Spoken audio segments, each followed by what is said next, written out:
In the headlines, Bishop Gabriel Malze joins his brother bishops in calling for an end to the death penalty.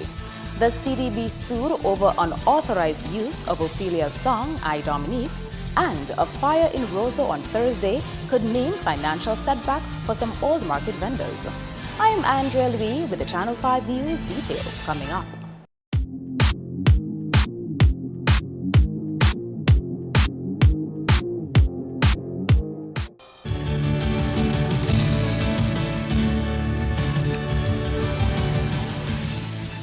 Thank you for staying with us. We begin with the bishops of the Antilles Episcopal Conference who continue to urge governments to abolish the death penalty. But according to Bishop Gabriel Malze, it is not meant to place pressure on the authorities.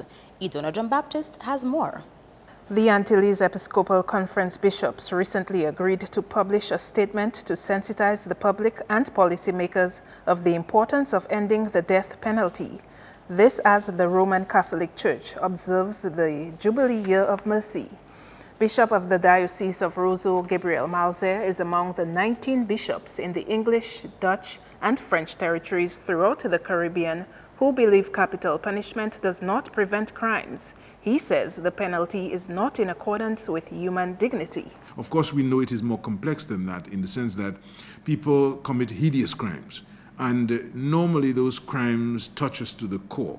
In fact, I was listening to the radio some time ago on comments on people's opinion about the capital punishment. And usually we respond to those questions with tremendous feelings, because when a person's family has been violated or any individual has been violated, and sometimes the crime can be very gruesome, but at the end of the day, it is indicative of the kind of society we have. Every time there is a crime situation, people make comments, hang them, call them, all kinds of things. Once we begin to cultivate that mindset, that kind of approach to humanity, then it causes a deterioration in our society.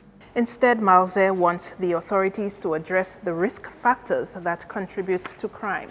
For example, poverty, urban decay, social inequality and exclusion, family disintegration, poor parenting, lack of equality in education and employment, poor housing, the proliferation of guns, drugs, and gangs in the region, and to employ related preventative measures. If governments,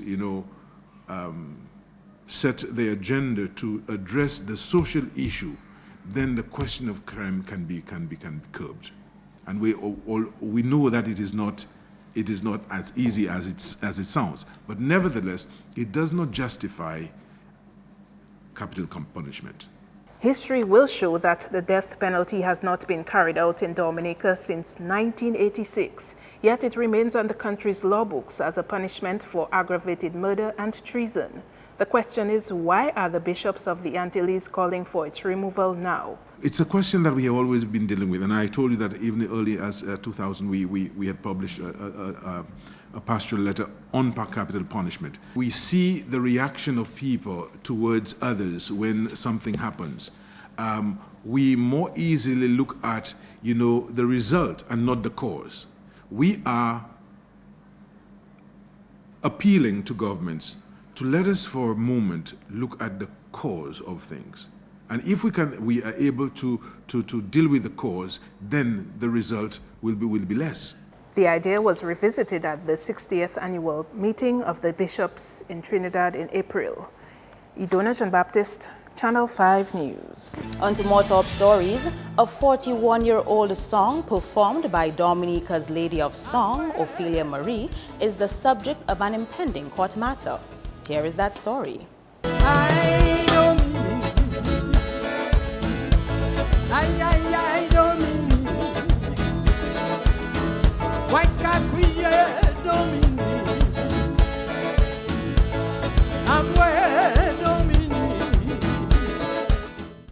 A A 1975 track by Ophelia Marie, penned by her husband, McCarthy Marie, and reproduced by Gordon Henderson, is once again ending up in a legal battle.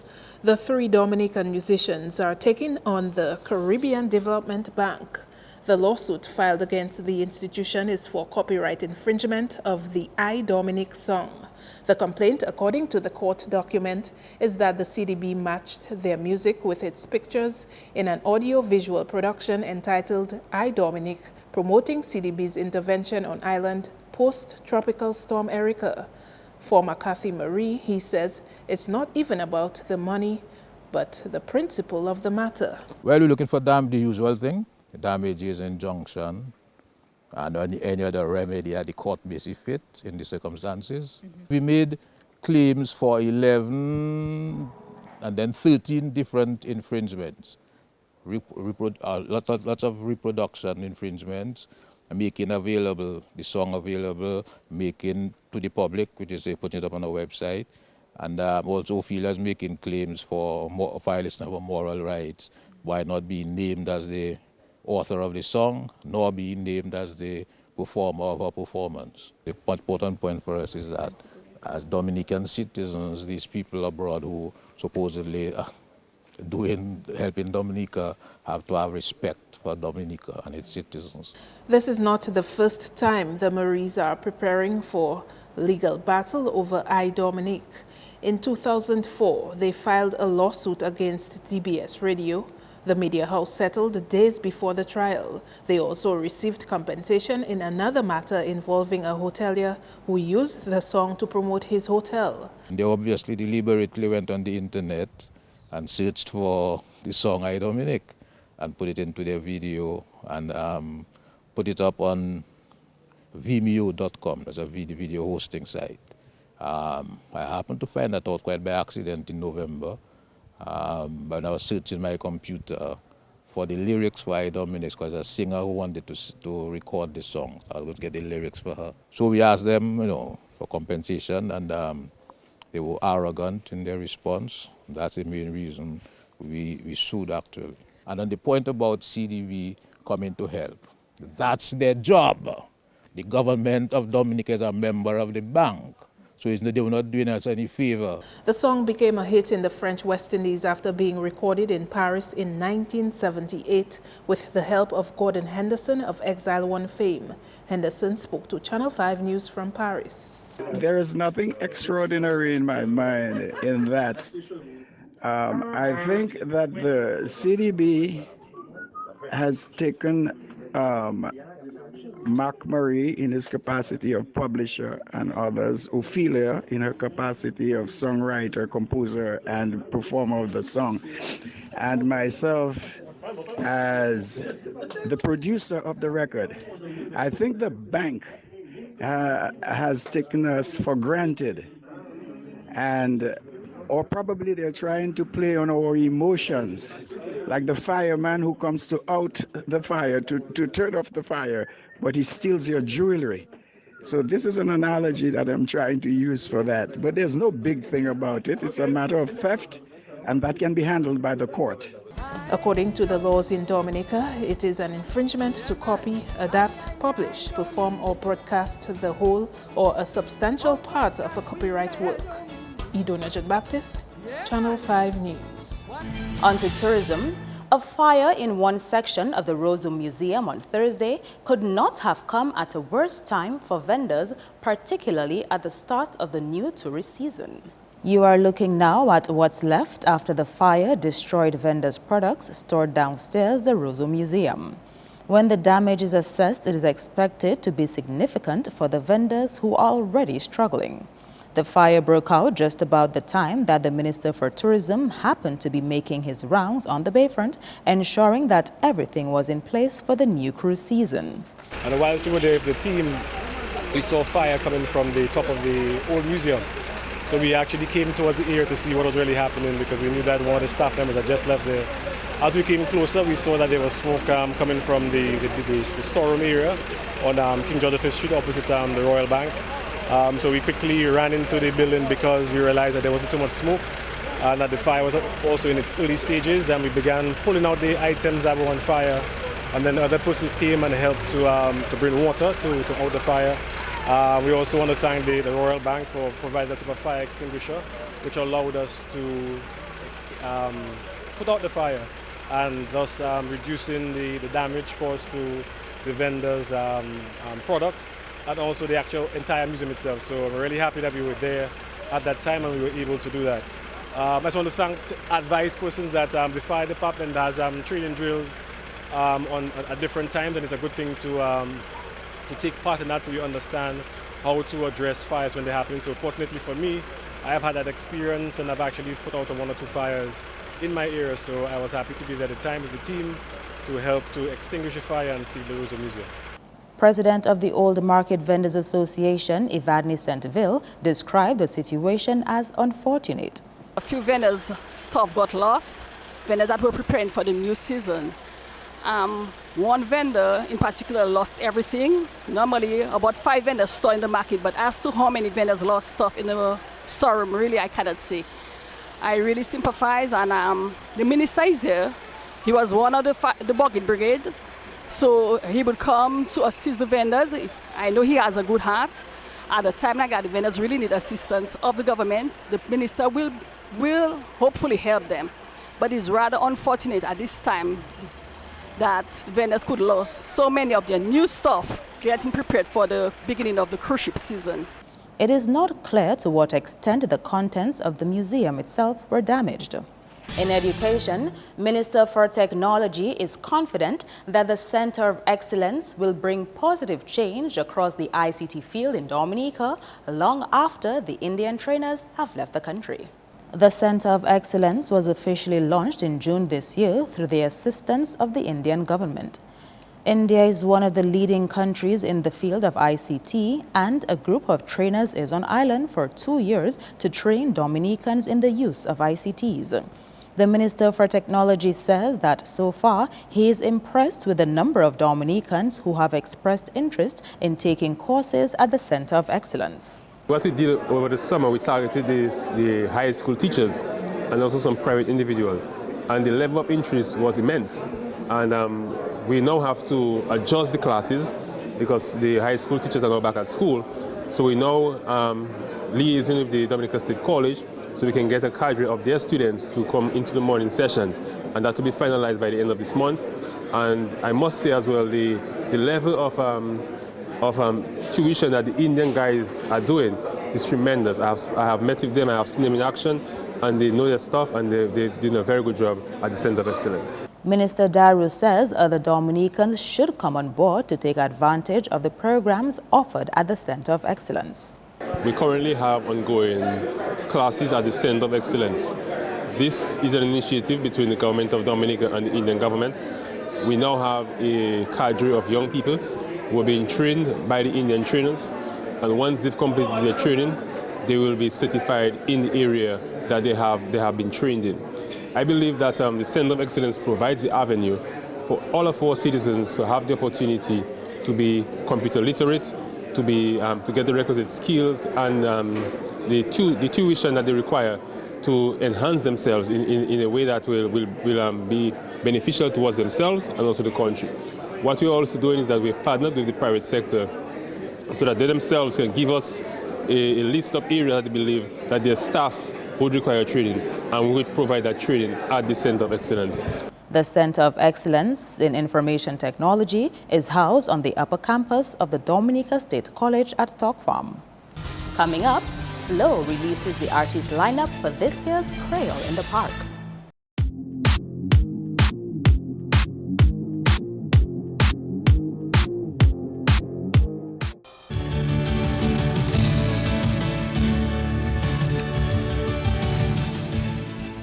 Welcome back.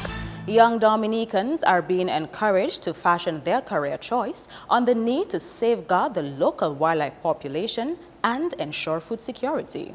Assistant Forest Officer with the Forestry Division says there is a dire need for trained and qualified medics in Dominica who can look after the country's avian population and ensure food sustainability on island. I am very much concerned that we do not have the expertise here. We have absolutely nobody with any form of avian medicine, training in avian medicine here to care for these animals. I'm dealing with those birds on a daily basis, but I am not a trained person in avian medicine, right? But we're doing what we can and what we're doing. I think at this point in time, these are some of the areas that we need to look at.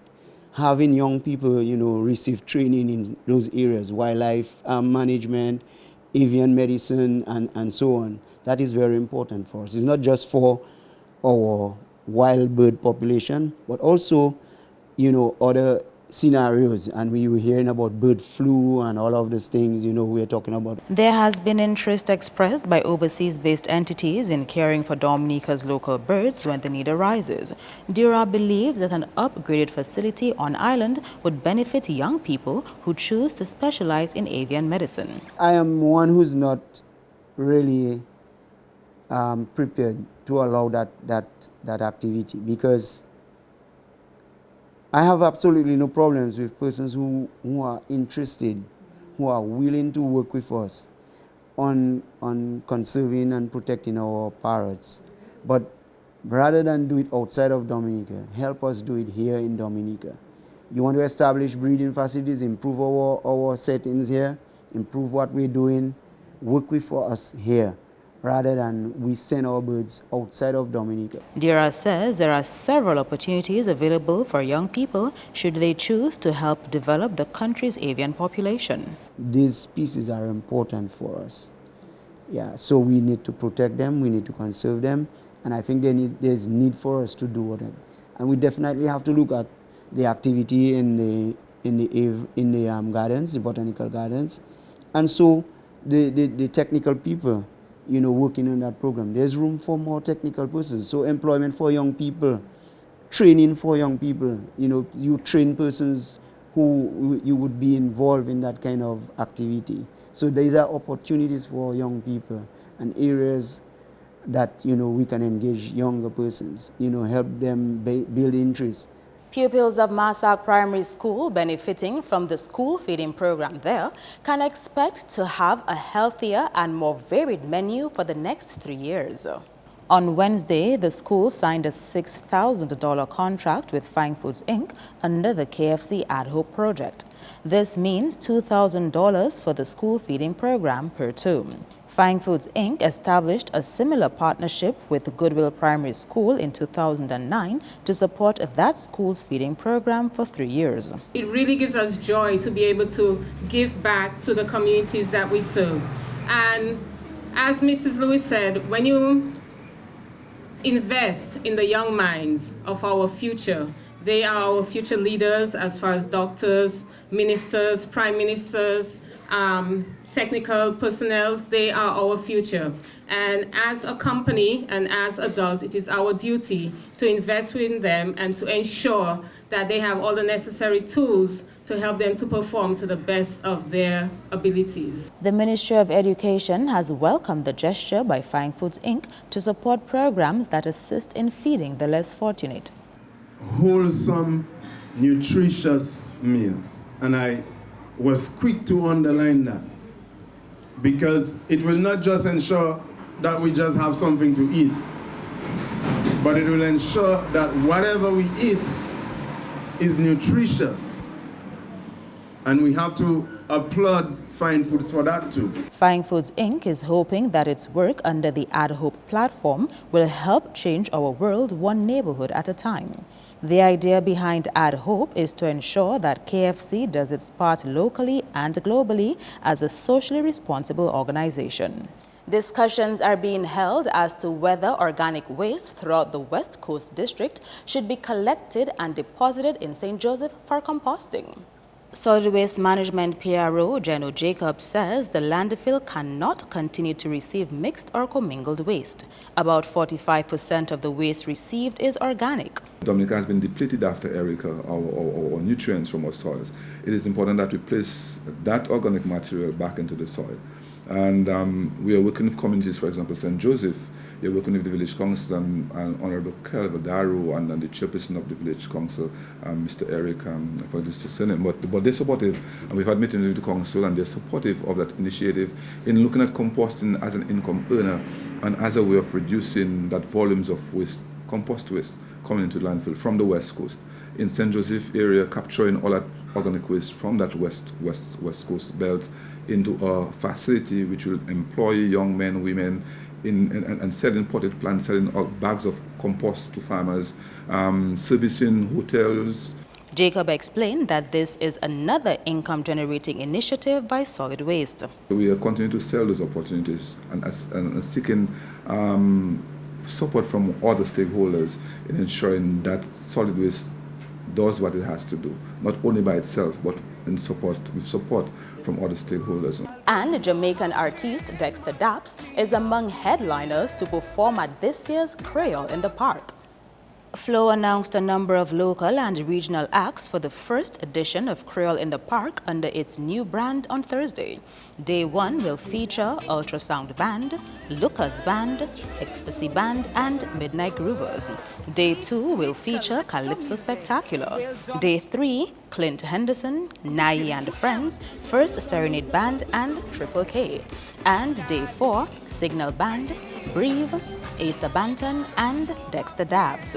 Last year's cancellation was due to Tropical Storm Erica. Manager of Flo, Jeffrey Baptiste, believes this year's lineup is bigger and better. Last year, we were challenged, obviously, by the impact of Tropical Storm Erica. And it's the only year that we missed, and I certainly pray that there will no longer be any break, continued presentation of this event.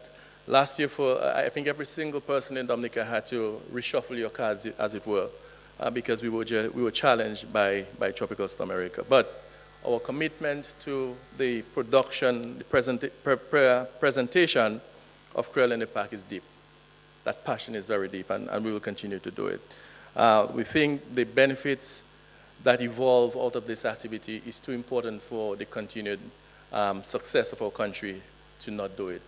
The event will run this year from October 24th to 27th at the Botanic Gardens in Roseau.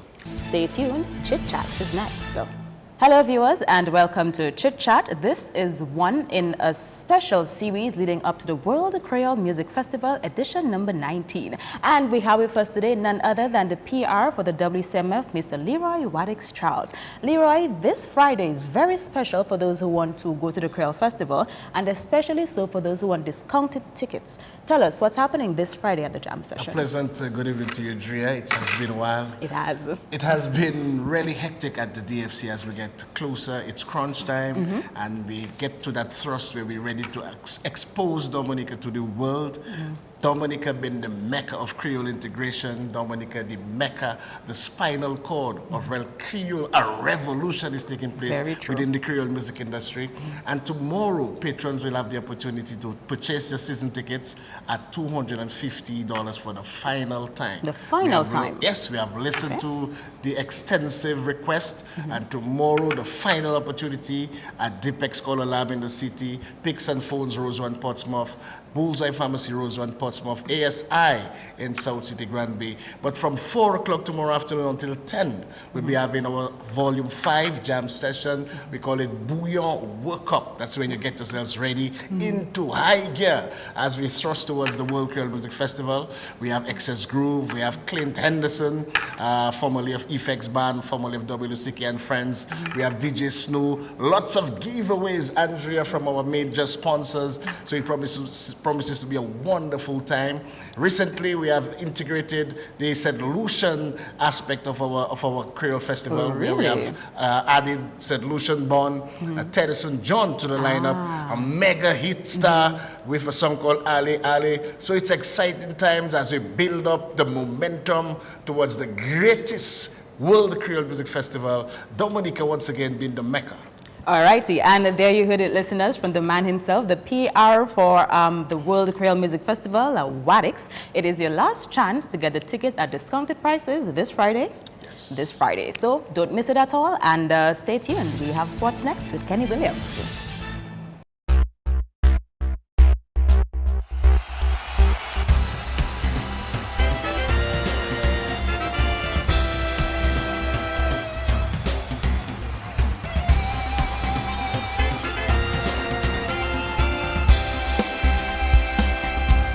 First up in sports, spirits are high in the Dominican camp as 7 basketballers get ready for the second round of the Digicel NBA Jumpstart program in Tortola.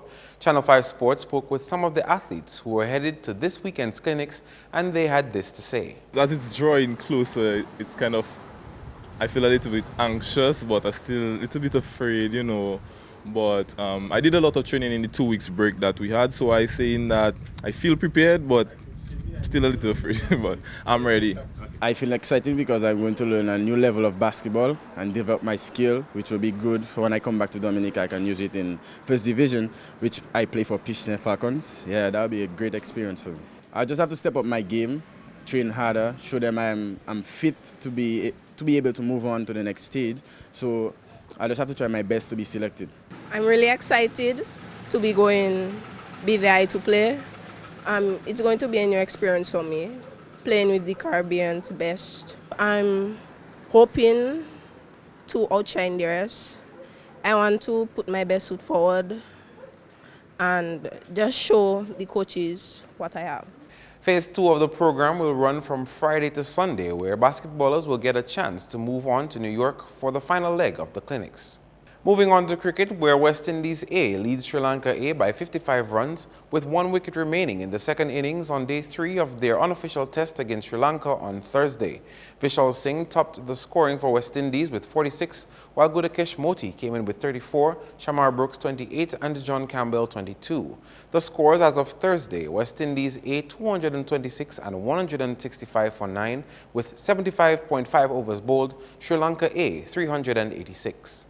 On to football now, where Sachiko Southeast bounced back from last weekend's defeat with a 4-2 victory over Bath State Football Club at the Dubna playing field in the DFA Premier League on Wednesday. Gerald George has details. Jocelyn Prince registered a hat-trick for Southeast, with Rai Phillips scoring 1, Kilson Benjamin and Fabio Roberts scored for Bath State. The league continues on Friday, with Northern Concrete and Steel Bombers taking on RIC Kensborough at the Benjamin Park from 6 p.m. Meantime, the Wallace House of the Isaiah Thomas Secondary captured the 2016 Champion House Bollarama title with a 2-1 defeat over Rebecca House of Portsmouth Secondary. In the final game of the knockout competition, the match was locked at 0-0 at full-time, causing it to move into penalty shootouts, where Wallace House emerged victor. The sports division organized event had 8 houses participating and will be played in the 13 and under, under 15, under 17 and 20 categories. The regular league matches among schools will commence on October 17. Next up, the West Indies have moved a step lower in the ICC ODI team rankings after losing 3-0 to Pakistan on the one-day international series in the United Arab Emirates on Wednesday. The Windies started the series 8 points ahead of Pakistan at 94 points, but were demoted to 88 after losing to Pakistan, who won on 89. The top-ranked sides on the ICC ODI team rankings on 30th September 2017 will qualify automatically for the ICC Cricket World Cup in 2019. The bottom 4 sides, however, on the ICC ODI team rankings, plus 6 sides from the ICC World Cricket League, will play in the ICC Cricket World Cup qualifier in 2018. The top 2 sides from this event will compete in the 10-team lineup for the ICC Cricket World Cup 2019. Finally, in results from the Soca Rum Dominate 300 Domino League on Wednesday, Game 1, Marboy 007 79 dose 3 points, Maho 77 dose 2 points, and Purple City 62 dose 1 point. Game 2, Vola 82 dose 3 points, Execute 63 dose 2 points, and Smart 62 dose 1 point. In the final game, Lilia Punishers and Dolphins got 3 points each because Baghdad defaulted. That's all the sporting highlights for now. I am Kenny Williams. We'll see you in the next one.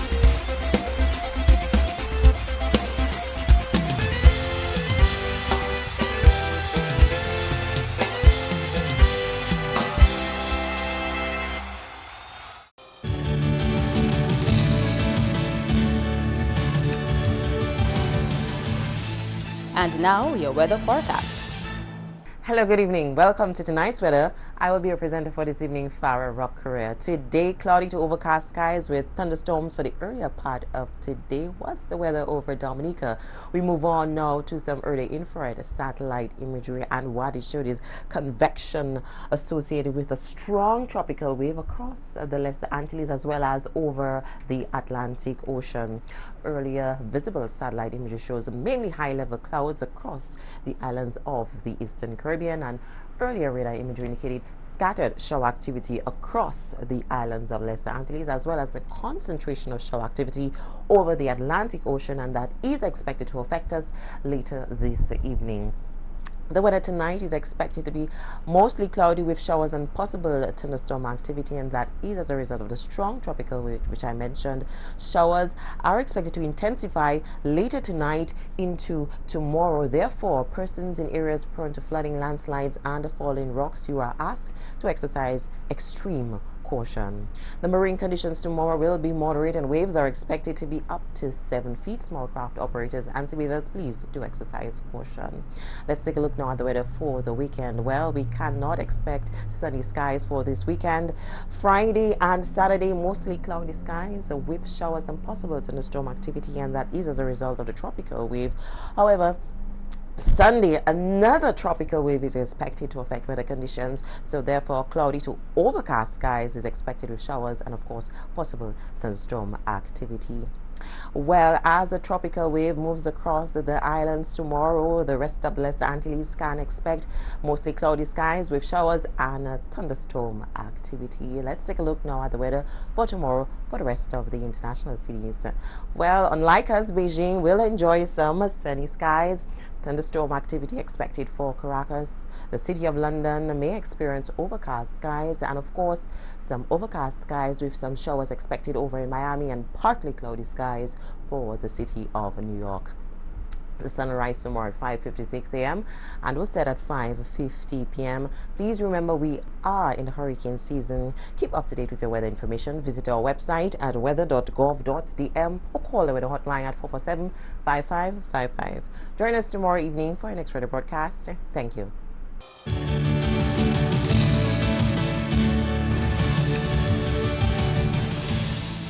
To end the news, a reminder of the headlines. Bishop Gabriel Malze joins his brother bishops in calling for an end to the death penalty. The CDB sued over unauthorized use of Ophelia's song, I, Dominic. And a fire in Roseau on Thursday could mean financial setback for some old market vendors. Feel free to contact us at news@marpin2k4.com. You can also access our past newscasts on our YouTube channel. On behalf of the production team, I'm Andrea Louis, and to all our viewers around the world, thank you for watching. Join us next time.